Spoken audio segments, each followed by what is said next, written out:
దట్టమైనటువంటి అడవి ఇది.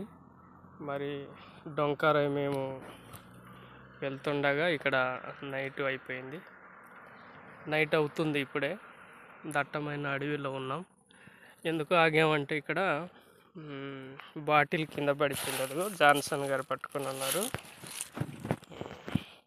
అదే అండి, దేవుని పరిచర్య కొరకు నా 5వ సంవత్సరాల నా కుమారుణ్ణి కూడా దేవుని పరిచర్యకి నేను తీసుకెళ్తున్నానండి.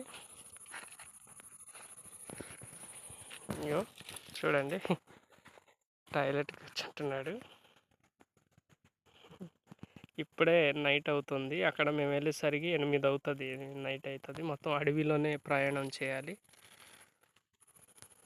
ఓకే ఓకే అండి, దేవునికి స్తోత్రం. మరి మాకు ఇచ్చినటువంటి గొప్ప భాగ్యం ఏంటంటే ధైర్యంతో ఇట్లా దట్టమైన అడవిలో ప్రయాణం చేస్తూ చూశారు కదా, మొత్తం ఇక్కడ ఒక్క పురుగు కూడా ఎవరు లేరు. ఓకే అండి, దేవునికి స్తోత్రం. అక్కడ పాస్టర్ గారు మమ్మల్ని ఆహ్వానిస్తున్నటువంటి పాస్టర్ గారు ఫోన్ చేస్తున్నారండి. ఓకే, తర్వాత కలుద్దాం.